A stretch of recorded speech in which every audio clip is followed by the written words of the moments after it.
Larkan told Ibis he had some explaining to do as El Paume stood at the door. Larkan asked El Paume if he had risen from the dead or something, then relaxed in his chair, saying, "Anywho, it's a pleasure. I'm Larkan. You must be El Paume, and as the reports suggest, you clearly possess a keen survival instinct, just the type of adventurer Gapur is looking for." El Paume bowed, responding, "You're too kind." Larkan replied, "Great manners too." "Let me ask you a question." Ibis, still puzzled, stared at El Paume. Larkan asked, "With that instinct of yours, do you think it'll save your skin within the 100-person gate as well?" El Paume stared silently for a moment, then replied, "That's not going to be easy." Larkan, intrigued, waited for him to continue. Furious, Ibis shouted, "How dare you? You're speaking to Lord Larkan here." As his face reddened, veins visibly pulsing, Ibis continued, "Do you think I promoted you as an adventurer so you could pick and choose your jobs?" He reminded El Paume not to forget he was still greatly indebted to their guild. El Paume remained calm and silent, unfazed by Ibis's outburst. Larkan smirked and said, "Not easy? So it sounds like it's still possible." Then he continued, "I don't like hints and suggestions, so I'll be straightforward. What do you want?" El Paume met Larkan's gaze with a serious expression. We then shifted to Dibo, who spit out what appeared to be root beer, struggling to process what he had just heard from El Paume. "What? 5 million mesos per person? That's 10 mil for the two of us. Don't you think that's too much?" They sat in a bar as the root beer Dibo had spit out dripped from El Paume's face. Dibo apologized. "Oh, I'm sorry. Anyhow, I think you went too far this time," he added. "They're probably going to withdraw their offer, and this was a great opportunity too." El Paume replied, "So what? The decision is theirs to make, not mine," as he wiped the root beer off his face. Dibo retorted, "Geez, do you have any idea what you just did? What if this whole raid gets cancelled?" He pointed out that they'd only succeed in making an enemy of Ibis. Just then, they noticed a foot approaching them. The figure turned out to be Iburu, who said, "Having fun. Because we clearly didn't enjoy being compared to you two." Joubert was with him. Dibo slammed his hands on the table and rose from his seat, replying, "What? Is that how you express gratitude for saving your lives?" Dibo continued, "All right. That's it. I never liked you either.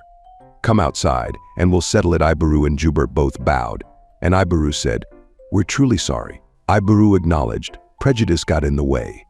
As an adventurer myself, I feel ashamed to have misjudged your skills. I'd like to offer my sincere apology." He handed over the promised 1.5 million mesos for 30 people, adding, "Each of us added a bit extra to show our gratitude." Dibo, still in a daze, muttered, "Okay, thanks." El Paume replied coolly, "We don't need extras.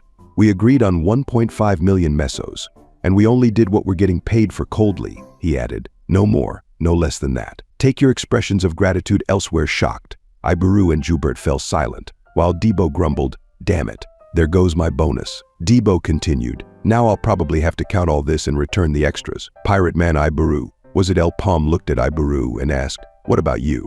Can you do what you're getting paid for?" Iburu, lost for words, stared at El Paume. We shifted back to Ibis, who shouted, "I'm absolutely against it. 10 million mesos? We could hire 3 or even 4 circle adventurers with that much." He argued, "It's true he's the best candidate to join this raid, but he's going to take our kindness for granted at this rate." Ibis continued, "I'm pretty sure he made this offer to see how we'd react. Why don't we summon him again and renegotiate?" Larkan responded with a sharp look. "I beg to differ, Ibis. Truth be told, I'd be willing to pay him twice as much." Shaken, Ibis asked, "What is this?" as Larkan handed him a piece of paper. "We're only going to dispatch El Paume's party to this raid." Shocked, Ibis thought, "Just the 2 of them? Absurd." He fidgeted as the implication sank in. "What kind of? Is this true, Lord Larkan?" We saw Larkan leaning back comfortably in his chair. He replied, "I'd be upset if it wasn't true, since I paid good money to get this information from Dark Lord Jin." With a panicked expression, Ibis thought, "Dark Lord Jin? Then this has to be real." Larkan picked up his pen and said, "We need to wake up, Ibis. The war has already begun." We transitioned to a forest as the sun shone and a gentle breeze blew through the trees. A massive gate loomed larger than the previous ones. Below the gate, adventurers gathered around tents and campfires, chatting as they prepared. Someone remarked, "I can't believe they actually accepted your offer." Sir El Paume replied, "Don't get overly excited and focus." Dibo replied, "Don't worry, I'm an experienced adventurer." Now we saw a golden bronze-like crest representing the Gapur Guild on El Paume's robe, drawing murmurs from the other adventurers around him. One adventurer cleaned his knife, casting a deadly glare in El Paume's direction. Dibo commented, "I can feel the hostility in the air." The team's full of new faces, it seems. A new party member introduced himself.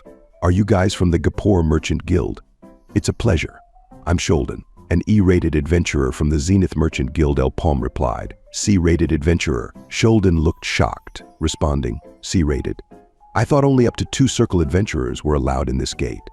"How can a C-rated?" A new party member interrupted, saying, "Hey, do me a favor and step aside." Crossing her arms, she added, "He and I have business to discuss." Sholden walked away, muttering, "You're friends with those condescending fools?"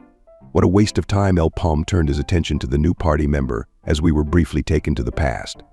Paume had asked, "Why do I have to?" Someone responded, "Just do as we tell you, damn it." Gapur Merchant Guild will be working with the Cygnus Knights for this raid. The narrator explained that the Cygnus Knights, who serve Empress Cygnus, are the most powerful order in terms of both battle prowess and authority. They had shown interest in this raid. Abis continued, "Since other merchant guilds already have full squads, we decided to let them tag along with our guys," he added. "Although they'll only be dispatching squires from their order, our chances of clearing the gate will increase." Abis went on, "I suspect there's a reason why they would go so far as to join this raid, but what they offered in return isn't bad, so I want you to cooperate with them." Paume replied, "Understood. Working with them should not be a problem." Abis warned, "Actually, don't let your guard down." Leaning back in his seat, he added, "Something about them seems off." Returning to the present, the female warrior introduced herself as Kiri of the Cygnus Knights, in charge of training squires. "Don't think for a second you're our equal, just because we struck a deal," she warned. Dibo stared angrily as Kiri continued, "I don't want this to become a hassle, so don't do anything rash and just follow my lead." Dibo muttered, "What? That condescending?" Kiri asked Paume. "Is this all from Gapur, by the way?" Paume replied, "Looks like it." She sighed, "Geez." So Gapur has pretty much given up. Footsteps approached, and other guild factions began to arrive.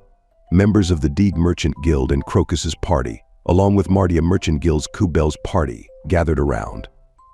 Dibo thought, elite forces from other guilds. The air suddenly feels a lot denser for some reason. The arrival of the Gold Richie Merchant Guild caught everyone's attention as the Natasha sisters joined the assembly. Kiri scoffed, "Pompous fools." A red-bearded man introduced himself, Lonko, one of the escorts for this raid.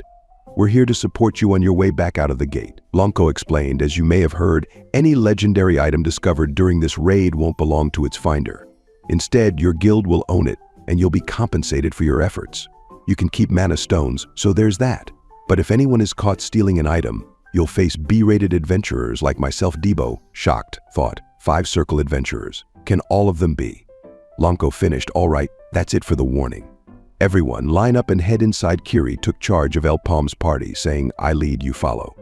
"Understood. We will clear this gate." As she walked away, Dibo muttered, "I can't stand her. Do we really have to work with her?" Paume thought to himself finally, "Everything I've done up until now was to join this raid." He recalled that he had never gone into this gate in his previous life.